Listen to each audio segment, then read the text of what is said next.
force. Okay, just like, for instance, so we were talking about Catholicism earlier in spiritual concepts. Our ancestors' spirituality, your baptism starts in the amniotic fluid in your mother's womb. But taking away the power from, again, that spiritual principle of the goddess, the Netert that our ancestors referred to. You still there, brother? Yes, sir. We hear. I heard a click. I didn't know if it was cut off. No, we hear with you. Power from her. Okay, see, he could not. The misogyny, the misogynistic nature, could not deal with the power that you were already baptized. See, this whole thing of coming up with a created at the various conferences. Okay, in 418, where you were baptized because of your mother and father's sexual conception. What kind of demonic behavior is that they're going to create? Okay, and that you were automatically damned, so you had to be baptized. Whereas if that first baptism took place in the African womb, that's why on the temples, carved in stone, and I make sure that we get brothers and sisters back to the temples and at the various sites, you will see the Sutan king. This is not pornography. He's got his hand on the womb of the goddess Aset, and flowing from his hand are the ankhs, which is the Neter Ankh, or the divine life. That represents the goddess Aset's womb, where the nation, where the people, where the divine kingship, where Haru and all those who proceeded after him all the way up to us came from. Then she in turn gives the Neter Ankh up to his nostrils, giving him life. Tells us the first baptism took place in your mother's womb. It had nothing to do with the fact that they had the power to baptize you because of your mother and father's, sexual connection, and that's what, and you were damned through sin. That was so let me ask you this. Why did they take our spiritual concepts and create something called religion? Because it's through the conquest of the conqueror for you to deify them. And through that deification of them, you would be trapped in their circumference. And by being trapped in that circumference, how could you break the gravitational pull of racism and white supremacy and the deification of not only their culture, but even as their God is being white, even the angelical realm is being white, the afterlife is being white, as Dr. Clark, peace be upon him, said that they colonized the afterlife. That's why there's only so far that most black folks will go with you, because their whole conception and their mental and spiritual psychic is the afterlife, and heaven is being white. So in other words, by taking the Romans are the first ones that started this. They saw that natural, innate spiritual nature in African people. So in other words, they took this story to create a story that they would put back on us to make us worship them. Okay, now I got another question for you. When they first came into Africa, the early deities that they came in contact with was Amen, jet black. Even though we say at the end of our prayers, Amen, we have no idea that is the Amen that was taken out of Africa by the Greeks and incorporated, although corrupted, in various names that later became Zeus and Jupiter and so forth. But even though in Timothy it talks about the invisible spirit, but Amen, it says in the writings of the Per-Em-Haru, the sacred writings of African people. So this is now Per-Em-Haru. Let me stop you there. Per-Em-Haru is the sacred writings of African people that would be, I guess, similar or comparable to what people look at today as the Bible. It would be what one would hold around the Bible or have a Bible. In ancient Kemet, they equally had sacred writings and sacred texts. Now, how long before the Bible was written is Per-Em-Haru written? We're talking about thousands of years. Let's go back to the earliest writings of Per-Em-Haru. We're talking about the earliest writings of Per-Em-Haru can go back to pre-dynastic Egypt. Okay, the earliest writings that we have carved in stone is the pyramid text. That's during the 5th dynastic period. Then the Middle Kingdom. Now, when you say the 5th dynastic period, give us an idea of time. Okay, to give BC. We're talking about over 4,000 years ago. We talking about over 4,000, so that would be over 2,000 years before the Bible. The European Western Bible was even in existence. Okay. Now, did anything that we see in our Bible today trace back to Per-Em-Haru, those original African writings? Does anything that we see to trace back to the Per-Em-Haru? In other words, if I read the Bible today, would there be something in there that if I read Per-Em-Haru, I could say they took that from Per-Em-Haru? Right. There are concepts in the Western Bible, because I say Western Bibles because there's many of them. Most people think there's only one, but there are many Bibles. Okay. But there are many concepts, but knowing the spiritual story, let's look at the opening page, the first page, for instance. See, Per-Em-Haru means coming forth by day and by night. That's what Per-Em-Haru means. In the opening pages of the King James Version of the Bible, Genesis is a Greek word that means the beginning. And in the beginning, it talks about how Jehovah God created what? Day and what? Day and night. What is the Purim Aru? Day and night coming forth by day and by night. Same concept. Right.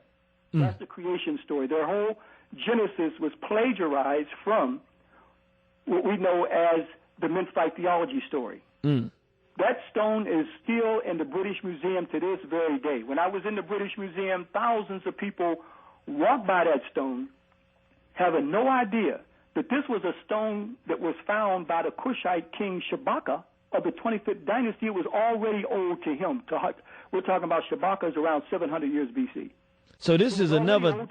So this is almost 1,000 years before the Bible as well that we have that. Now I got another question for you. Now, which one of these? Because there are three main religions that compete for which one is the authentic religion. Which one of these three are the real religion or the first religion? Judaism. I want to name the three. Christianity, Islam. Yeah. Judaism, Islam, or Christianity. Which one of those are the real religion? Even though African people are Christians and Muslims and Hebrew, okay, none of them are the real religion. I'm saying, look, we are the last people that should be fighting among whether we're Christian, Muslims, or Hebrew, because without the spirituality, the African spirituality in the Nile Valley, none of them would exist in the first place. So you telling me it's not just Christianity. You telling me that Judaism and Islam also get their source from African people? From one account after another. We can look at the African Shashada system known as the mystery system, and we can see how Islam, concepts out of Islam also develop. We can see concepts up also out of Judaism, monotheism, or the concept of one God. Let's go to Ptah. We're talking about a pre-dynastic period where Ptah, in the Memphite theology story, in the Zep Tepi, known as the first time, he's creating the universe. But we are so old, Brother Irritated Genie, that we are an Alzheimer's people now. We're so old as a people on this planet that we have forgotten thousands of years of history that is still there on those temples and tombs. That's why Egypt had to be taken out of Africa. Now we got to slow down because we got to do something, brother. Now you're on the War on the Horizon show. If you say it, you got to prove it. Now I need you to do one story from each one, from Judaism, Islam, and Christianity. Give me one concept that comes from each of those that we can trace back to Africa. Let's deal with Judaism. We're talking about Judaism is predicated on basis of the early story of the Ten Commandments. Yes, sir. Okay, we see the Mosaic creation story. We see Moses going on top of Mount Moses Sinai, and the tablets. Mount Horeb, where we get the tabernacle stones of the Ten Commandments. And here we see moral ethical laws. These laws were already known by African people, had a moral ethical code to go by called the laws of Ma'at. I have not robbed. I have not stolen. I have not prolonged the offering. You can still see these plume symbols in stone on top of Amun's head of Ma'at, represented as two plumed feathers.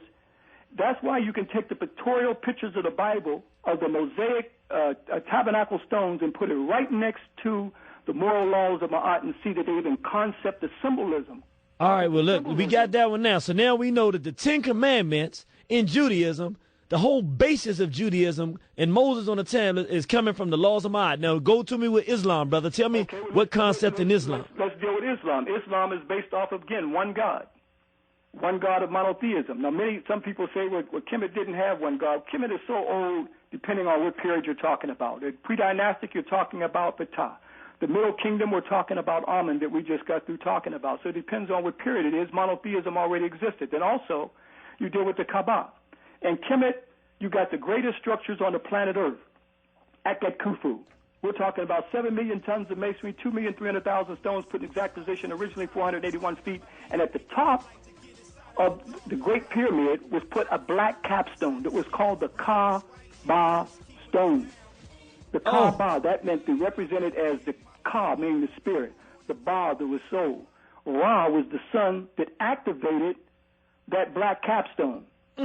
Now, they saw that inside of the brain, that they tell you in anatomy courses that the pineal gland has no purpose. Our ancestors said it was through the eyes that Ra shined to activate the Ka and the Ba, which was the pineal gland, the seat of the soul, where the Arabs took this black stone. Now, one of the ancient concepts... Now, this is what we're going to do, brother. We're going to sold it right there. We're going to go to break. We're going to start right with the Kaaba Ra stone when we come back from break.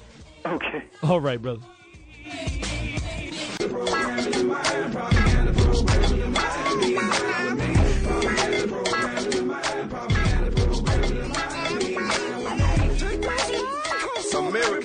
political propaganda machines, controlling the minds of African beings, controlling what I know by what I hear and what I see. Signed the Civil Rights Bill and told me I was free, and I believe. Bush bombed the towers, then said he was protecting me, and I believe. Voluntarily joined his army to fight for freedom overseas, and I believe. We've been bamboozled, run amok, mentally locked down with mind cuffs, waiting on a cracker to crack the clouds and come lift me up. Patiently I await while I'm stuck, sinking fast in deceitful quicksand. We back here with War on the Horizon. We got a question. We got our brother Corey on the line. Brother Corey, hang on tight with us because we getting right into the middle of the ground. We're going to be with you in one moment.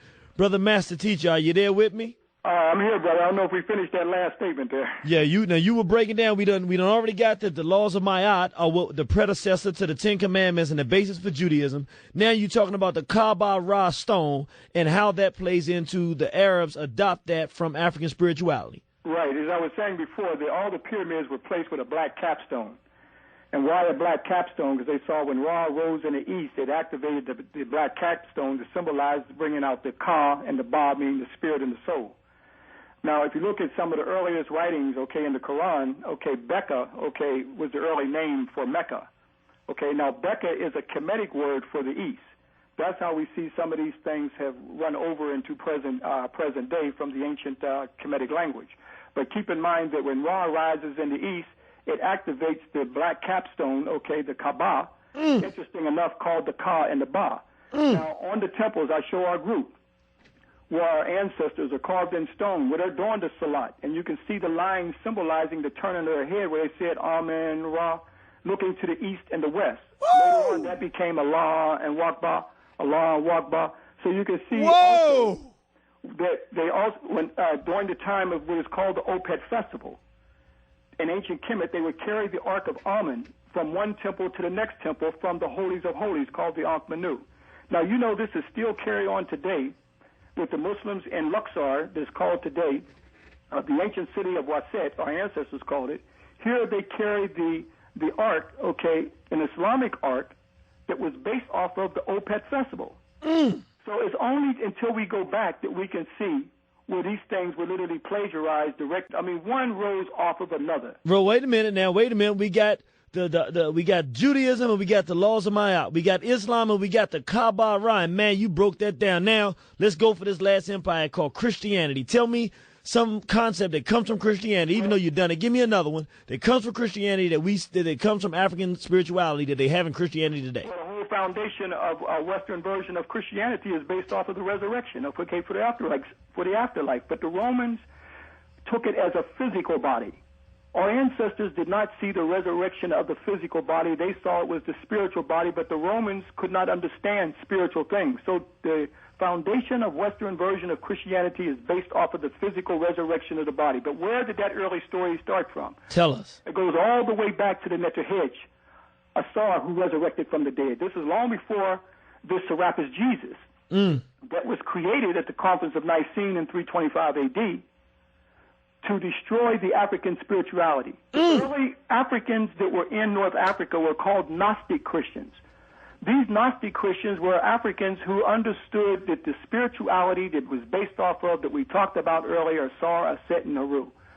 It was the Romans who realized that they had to destroy Europeans, white folks, who knew that they had to destroy and exterminate the Gnostics to bring this European version of Christianity to the world. Because the Gnostics, who were the knowers of the truth, they knew that this was a corruption of the ancient African spirituality. We would be a totally different Christians if we understood our divinity, if we understood the true idea of the Christ. Had nothing to do with the white image. It had to do with the Ka, the spirit that the Nazis called the Kores, that the Romans called the Christ. But the Romans were about the spiritual enslavement of humanity. So imagine, like an African taking and putting their spirit as well as their physical body on the line, knowing that it's possibly that their physical body would be taken, but their spirit is still going to fight on. We'd be a totally different Christians, brother.